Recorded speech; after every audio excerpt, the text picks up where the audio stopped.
अस्सलाम वालेकुम। ओके जी, तो इस वीडियो में अब हम सर्जिकल अप्रोचेज़ ऑफ ईयर शुरू करते हैं। और अप्रोच करने के बाद जो हम सर्जिकल अप्रोच करना चाह रहे हैं उसके बाद जो हम इंसिजन दे रहे होंगे वो अच्छे तरीके से पढ़ेंगे। आप लोगों ने ये अच्छे तरीके से कर लेना। आप लोगों को पता है कि एमसीक्यूज़ और वाइवा के लिहाज से ये बहुत ज़्यादा इंपॉर्टेंट है। ठीक है, जो जो चीज़ें बताऊँगा वो आप लोगों ने अच्छे तरीके से कर लेनी है। तो इस टॉपिक को शुरू करने से पहले ना आप लोग ये समझ लो कि अब तक जौन सी भी एनाटॉमी हमने ईयर की पढ़ी थी ना, वो पेशेंट यहाँ खड़ा हुआ है या बैठा हुआ है उस पोजीशन में हमने पढ़ी थी। यानी कि ये हमारा पिन्ना आ रहा था, ठीक है, फिर हम आगे गए थे हमारी टिम्पैनिक मेम्ब्रेन आ रही है। ठीक है, टिम्पैनिक मेम्ब्रेन को फिर हमने बिल्कुल स्ट्रेट रोड में पढ़ा था। यानी कि हम कह रहे थे कि सुपीरियर सरफेस है टिम्पैनिक मेम्ब्रेन की, ये पोस्टीरियर सरफेस है। ठीक है, ये उसकी सामने वाली इंटीरियर सरफेस है, ये इंफीरियर सरफेस है। ठीक है, इसमें हम कह रहे थे कि अम्बो है, हैंडल ऑफ मैलियस है, फिर ये दो मेल्यूलर फोल्ड पाए जा रहे थे। ठीक है, फिर हम कहते ऊपर वाला जो पार्ट है उसको हम कहते पार्स फ्लैसिडा। ठीक है, नीचे वाले को हम कहते पार्स टेंसर। आप लोगों ने ऐसी एनाटॉमी पढ़ी थी ना सारी की सारी। लेकिन जब हम सर्जरी परफॉर्म कर रहे होते हैं, मैंने आपको बताया था पेशेंट को हम सुपाइन पोजीशन में लटा रहे होते हैं, बिल्कुल स्ट्रेट लटाते हैं। ठीक है, जिस कान की हम सर्जरी परफॉर्म कर रहे हैं तो उसको हम अपवर्ड ले आते हैं, जो दूसरा कान होता है वो उसका पिलो पे नीचे चला जाता है। जैसे कि आपको ये डायग्राम में नजर आ रहा होगा। ठीक है, कि जो कान की हम सर्जरी परफॉर्म कर रहे हैं और कान ऊपर आ गया हुआ है, तो जब हम कान को इस पोजीशन में ले आते हैं तो टिम्पैनिक मेम्ब्रेन की ऑटोमेटिकली ही पोजीशन चेंज हो जाएगी। यानी कि जो सुपीरियर सरफेस थी पहले वैसे थी, वो अब ऐसे हो चुकी होगी। ठीक है, जो उसकी इंफीरियर सरफेस थी, ठीक है, वो पहले ऐसे थी, अब वो ऐसे हो चुकी होगी। मतलब टिम्पैनिक मेम्ब्रेन की पोजीशन चेंज हो जाती है। तो आप लोगों ने ये जहन में रखना कि जब हम सर्जरी परफॉर्म कर रहे हैं तो टिम्पैनिक मेम्ब्रेन की पोजीशन चेंज हो जाती है। आपके इंसिजन्स ऑटोमेटिकली ही अपनी पोजीशन को चेंज कर लेते हैं। फिर आप लोगों को मैंने पढ़ाया था कि हम जो सुपीरियर सरफेस था उसको हम कह रहे थे कि यहाँ पे 12 ओ क्लॉक पाया जाता है, फिर जो इंफीरियर सरफेस है वहाँ पे 6 ओ क्लॉक पाया जाता है, यहाँ पे हमारा 3 ओ क्लॉक होता है, यहाँ पे हमारा 9 ओ क्लॉक होता है। ये तो आप लोगों को ईजिली याद था।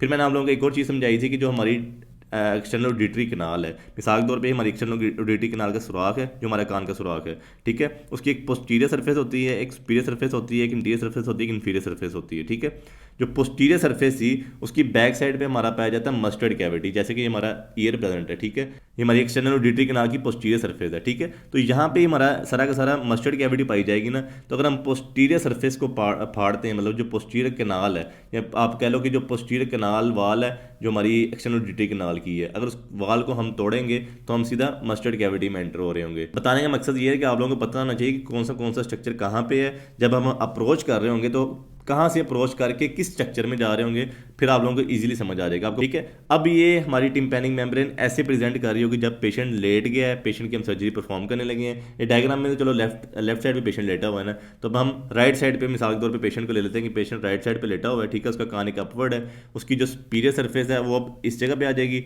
ठीक है, जिस पे 12 ओ क्लॉक आ रहा होगा। ठीक है, जो उसकी इंफीरियर सरफेस है वो इस जगह पे आ जाएगी, जिसके ऊपर हमारा 6 ओ क्लॉक आ रहा होगा। और जो उसकी पोस्टीरियर वाल है वो नीचे आ जाएगी। ठीक है, जिस पे हमारा 9 ओ क्लॉक बन रहा था। ठीक है, और जो उसकी एंटीरियर वाल है वो हमारी अब अपवर्ड आ गई है, मतलब सुपीरियर जगह पे आ गई जहाँ पे हमारा 3 ओ क्लॉक बन रहा था। बस आप लोगों को ये समझ आ जाना चाहिए कि जब हम सर्जरी परफॉर्म कर रहे होंगे तब टिम्पैनिक मेम्ब्रेन ऐसे प्रेजेंट कर रही होगी, नॉर्मल नहीं होगी जैसे हमने नोट में पढ़ी वैसे नहीं होगी, क्योंकि पेशेंट की पोजीशन ही चेंज हो गई है। तो उसके बाद अब हम देख लेते हैं कि कौन सी अप्रोच होगी। ठीक है, उसमें कौन सा इंसिजन दे रहे होंगे, फिर ये जो अप्रोचेज हैं ये हम कौन से सर्जिकल प्रोसेस में यूज़ कर रहे होंगे। सबसे पहले हमारी अप्रोच आ जाएगी एंडोमीटल ट्रांस केनाल अप्रोच। नाम से समझ आ रहा है कि हम अब जो मीटस है, जो हमारा एक्सटर्नल ऑडिटरी कनाल है, वहाँ से अंदर जा रहे हैं, वहाँ से अप्रोच ले रहे हैं। अब हम जाना चाह रहे हैं मिडल ईयर के अंदर मिसाल के तौर पे। ठीक है, उसके लिए हम दे रहे हैं कि रोजेंस इंसिजन। रोजेंस इंसिजन में हमने सबसे पहले जो 12 ओ क्लॉक की पोजीशन है वहाँ पे एक वर्टिकल इंसिजन देंगे ऐसे। ठीक है, वर्टिकल इंसिजन आ गया। फिर जो 6 ओ क्लॉक से लेके ना 12 ओ क्लॉक का जो लोअर एंड है यहाँ तक एक इंसिजन दे रहे होंगे, जिसको हमने ना 6 to 7 मिलीमीटर ना कम से कम इतना अवेयर रखना होता है टिम्पैनिक मेम्ब्रेन से। ठीक है, यहाँ से इंसिजन लिया है, ये इंसिजन गया जाके हमारा यहाँ पे अटैच हो जाएगा। ठीक है, आप लोगों ने एक बात याद रखनी है कि जो ये इंसिजन दे रहे हैं ये हम एक्सटर्नल ऑडिटरी कनाल के ऊपर ही दे रहे हैं, ये हम टिम्पैनिक मेम्ब्रेन के ऊपर नहीं दे रहे। टिम्पैनिक मेम्ब्रेन वैसे की वैसे ही बरकरार है। इंसिजन बाहर वाली साइड पे हमने एक्सटर्नल ऑडिटरी कनाल के ऊपर दी है।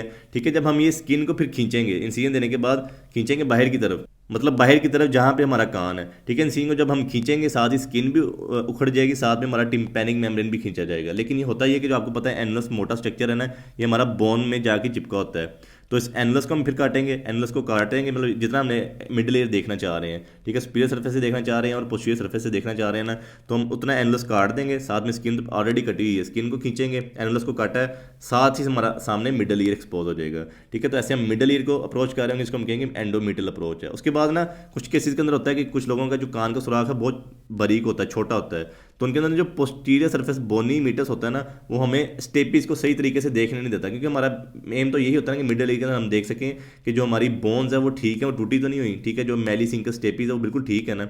तो अक्सर को तो ये होता है कि जो हमारी पोस्टीरियर सरफेस है, ये हमारी ये पोस्टीरियर बोन है, ये हमारी सुपीरियर बोन है, आपको पता है पोजीशन चेंज हुई है इस टाइम, ठीक है। तो ये वाली जो बोन होती है ना एक्सटर्नल ऑडिटरी कनाल की, ये तंग होती हैं, तो इस बोन को भी हम थोड़ा सा काट लेते हैं, यहाँ से बोन को काटते हैं, ठीक है, बोन को काट के तो ईजिली हम अपनी स्टेपीज को देख लेते हैं। तो ये हमारी अप्रोच होगी एंडोमीटल ट्रांसकेनाल अप्रोच। नेक्स्ट हमारी आ जाएगी एंडोरल अप्रोच, ठीक है। अब ये भी हम कान के सुराख के जरिए ही जा रहे होंगे, एक्सटर्नल ऑडिटरी कनाल के ही जरिए जा रहे होंगे, लेकिन इसके अंदर हम इंसिजन डिफरेंट दे रहे होंगे। इंसिजन कौन सा होगा? लैम्पर्ड इंसिजन होगा। लैम्पर्ड इंसिजन की भी दो टाइप्स पाई जाएंगी, लैम्पर्ड 1 होगा एक, ठीक है, और एक लैम्पर्ड 2 इंसिजन होगा। तो जो लैम्पर्ड 1 इंसिजन है ना, उसके अंदर हम बिल्कुल वैसे ही इंसिजन दे रहे होते हैं 6 से लेके 12 तक, जिसको हम सी शेप इंसिजन भी कह रहे होते हैं, ठीक है। ये इंसिजन आ गया हमारा लैम्पर्ड 1, ठीक है। जो लैम्पर्ड 2 इंसिजन दे रहे होंगे ना, वो हमारा होगा, आपको पता है अब हम जो अप्रोच करना चाह रहे हैं ना, इसके अंदर हम ना मिडल ईयर भी देखना चाह रहे होते हैं, और साथ में ही हमारा जो पीछे मस्टर्ड कैविटी वो भी देखना चाह रहे होते हैं। मैंने आपको बताया मस्टर्ड कैविटी कहाँ पे प्रेजेंट है, हमारी पोस्टीरियर वाल जो एक्सटर्नल ऑडिटरी कनाल की है उसके बिल्कुल पीछे प्रेजेंट है। तो अब हम ना ये जो दूसरा इंसिजन देंगे ना, वो हम posterior wall of external auditory कनाल पे दे रहे होंगे। अब आपको पता है कि ये वाली जो वाल है ये तो इस टाइम सुपीरियर है, ठीक है, यहाँ पे आके हमारा जो कट है वो एंड हो चुका है, जो इंसिजन है एंड हो चुका हुआ है, तो इस वजह से हम इंसिजन को थोड़ा सा मोड़ते हैं यहाँ से, ठीक है, हम पोस्टीरियर वाल में लेके आते हैं। आपको पता है पोस्टीरियर वाल हमारी ये वाली है एक्सटर्नल ऑडिटरी कनाल की, ठीक है, पोस्टीरियर वाल में लेके आएंगे, फिर पोस्टीरियर वाल में स्ट्रेट लेते जाएंगे लेते जाएंगे लेते जाएंगे, फिर दोबारा इसको मोड़ के हमने सुपीरियर सरफेस पे लेके जाना होता है, क्योंकि हमने इसको इंस्यूरा टर्मिनलिस से निकालना होता है। इंस्यूरा टर्मिनलिस मैंने आपको बताया था पिन्ना का एक पार्ट होता है जहाँ पे ना कोई कार्टिलेज प्रेजेंट है ना ही कोई बोन प्रेजेंट है।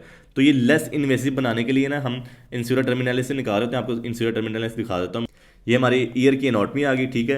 ईयर की एनाटमी के अंदर आप लोगों को नजर आ रहा है कि यहाँ पे हमारा एक्सटर्नल ऑडिटरी कनाल होगा जो हमारा कान का सुराख है, ठीक है। इंस्यूरा टर्मिनलिस इतना पार्ट होता है, इसको हम इंस्यूरा टर्मिनलिस कह रहे होते हैं। इसके अंदर कोई कार्टिलेज वगैरह, बाकी आपको सारा नजर आ रहा है कार्टिलेज से भरा हुआ है, ठीक है। यहाँ पे कोई कार्टिलेज वगैरह नहीं होता। तो जब हम पीछे से ला रहे हैं इंसिजन, दूसरा लैम्पर्ड 2 इंसिजन ला रहे हो, यहाँ से हम निकाल रहे होते हैं ताकि लेस इन्वेसिव हो। अच्छा, ये दो इंसिजन देने के बाद आप लोगों को पता है कि हमने अब जब कुछ स्किन को खींचना है, हमने मिडिल एयर में चले जाना, मतलब पहले एनुलस को रिमूव करना है, ठीक है। एनुलस को रिमूव करने के बाद मिडिल एयर को भी हमने अच्छे तरीके से देख लेना है। उसके बाद हमने पोस्टीरियर वाल में भी इंसिजन दे दिया हुआ है। जब ये स्किन को रिमूव करेंगे तो हम इजीली हमारे मस्टर्ड कैविटी में पीछे एंटर हो जाएंगे। मस्टर्ड कैविटी में भी जाके देख लेंगे कोई मसला वगैरह तो नहीं चल रहा। अब ये जो एंडोरल अप्रोच है ना, ये हम यूज़ कर रहे होते हैं ऑस्टियोमास को रिमूव करने के लिए या एक्सोस्टेसिस रिमूव करने के लिए एक्सटर्नल ऑडिटरी कनाल के अंदर। आपको पता है ऑस्टियोमास और एक्सोस्टेसिस होते हैं क्योंकि बोनी से पिक्यूल बन जाए, मतलब बोन का कैंसर कह लो कि अगर ये हमारी पहले कनाल ऐसे थी ना तो इसके अंदर कोई बोन का ट्यूमर बन चुका हुआ है इतना, तो इसको रिमूव करने के लिए हम ऐसा इंसिजन दे रहे होते हैं। या फिर कोई लार्ज टिम्पैनिक परफोरेशन हो उसको रिपेयर करने के लिए दे रहे होते हैं। या फिर कोई एटिक कोलोस्टिटोमा हो, आपको पता है ना हमारे मिडिल ईयर के 3 पार्ट होते हैं। हमने जब डिवीजन की थी उसमें आपको बताया था कि हमारा पहला एटिक पार्ट होता है, फिर हमारा मीजोटिम्पैनम आ रहा होता है, ठीक है, फिर हमारा हाइपोटिम्पैनम आ रहा होता है, ठीक है। अगर कोई कोलोस्टिटोमा निकल के हमारा हाइपोटिम्पैनम के रीजन के अंदर चला गया होगा तो उस कोलोस्टिटोमा को रिमूव करने के लिए ऐसी अप्रोच कर रहे होंगे जो कि हमारी है एंडोरल अप्रोच, ठीक है। उसके बाद मॉडिफाइड रेडिकल मस्टेक्टमी के लिए भी ये अप्रोच कर रहे होंगे। नेक्स्ट हमारी अप्रोच आ जाएगी, इसको हम कह रहे होंगे post oral approach. Post oral यानी ओरल मतलब कि हमारा पिन्ना के बैक साइड से हम अप्रोच कर रहे हैं। तो पिन्ना के बैक साइड पे क्या प्रेजेंट है? मस्टर्ड कैविटी प्रेजेंट है, यानी कि हम मस्टर्ड कैविटी में जाना चाह रहे हैं, मस्टर्डेक्टमी कर रहे हैं मोस्टली केसेस के अंदर, ठीक है। उसके अंदर जो इंसिजन दे रहे हैं उसको हम कह रहे हैं वाइल्ड इंसिजन। वाइल्ड इंसिजन या मिसाल के तौर पर ले लो, ये हमारा जो पिन्ना है, ठीक है, उसको हमने मोड़ दिया आगे की तरफ ले गए, मोड़ के पिन्ना को आगे की तरफ ले गए, ठीक है। अब हम पीछे से पिन्ना ईजिली साफ नजर आ रहा है। अब इसके अंदर ना हम 3 तरह के इंसिजन देते हैं। एक इंसिजन होता है इसको हम कहते हैं सल्कस इंसिजन, यानी कि बिल्कुल जहाँ जहाँ पे हमारा ईयर अटैच है ना स्कल के साथ, बिल्कुल वहाँ पे इंसिजन दे रहे होंगे। कहाँ से शुरू किया हमने? जहाँ पे पिन्ना अटैच है, और कहाँ पे हमने खत्म किया? जहाँ पे पिन्ना खत्म हो रहा है, ठीक है। ये इंसिजन होगा सल्कस इंसिजन। और दूसरा इंसिजन होगा पोस्ट ओरल इंसिजन, जो कि 1 सेंटीमीटर अवे दे रहे होंगे, यहाँ पे 1 सेंटीमीटर का फासला रख के दूसरा इंसिजन दे रहे होंगे। इसको हम कह रहे होंगे पोस्ट ओरल इंसिजन, ठीक है। ये हमारा आ गया पोस्ट ओरल इंसिजन।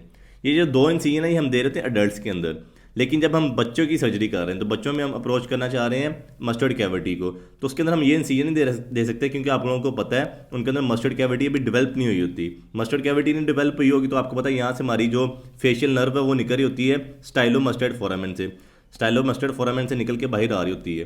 तो यहाँ पे हम वो फेशियल नर्व को डैमेज कर सकते हैं। जब मस्टर्ड कैविटी डेवलप हो जाती है तो फेशियल नर्व थोड़ी सी पीछे चले जाती है, तब हम ये इंसिजन दे सकते हैं, लेकिन बच्चों में नहीं दे सकते क्योंकि फेशियल नर्व बहुत ज़्यादा एक्सपोज हो रही होती है, तो फेशियल नर्व को डैमेज कर सकते हो। तो उस रिस्क से बचाने के लिए हम बच्चों में सर्जरी जो कर रहे होते हैं ना, उसके अंदर हम अप्रोच कर रहे थे, पहले हमने शुरू यहीं से करना है, लेकिन जब नीचे आना नीचे आते हमने थोड़ा सा टेढ़ा कर लेना, मतलब यहाँ से थोड़ा पीछे ले जाना है ताकि फेशियल नर्व ना डैमेज हो। स्किन को रिमूव करेंगे, बोन को रिमूव करेंगे, जो हमारी स्कल बोन होगी, उसके बाद मस्टर्ड बोन को रिमूव करेंगे, हम मस्टर्ड कैविटी में ईजिली एंटर हो जाएंगे।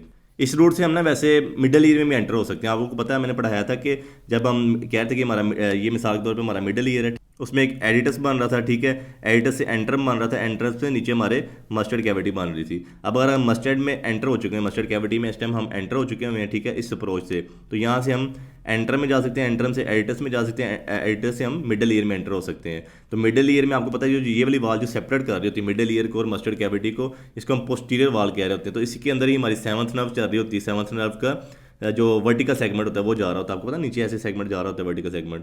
तो अगर उसकी सर्जरी करना चाहें तो इस अप्रोच से हम उसकी भी सर्जरी कर सकते हैं। एंडोलिम्फेटिक सैक की सर्जरी करना चाहें, आपको पता है अगर हम मिडल ईयर में एंटर हो गए तो यहाँ से हम इनर ईयर में जाके एंडोलिम्फेटिक सैक की भी सर्जरी कर सकते हैं, टिम्पैनोप्लास्टी भी कर सकते हैं, यहाँ से पीछे से आके, आपको पता है टिम्पैनोप्लास्टी पीछे से कर रहे होते हैं, ठीक है। उसके बाद जोन से भी मस्टर्डेक्टमी है, 3 टाइप की मस्टर्डेक्टमी, कोर्टिकल मस्टर्डेक्टमी, रेडिकल मस्टर्डेक्टमी, मॉडिफाइड रेडिकल मस्टर्डेक्टमी है, ये आपको मैं तीनों पढ़ाऊंगा।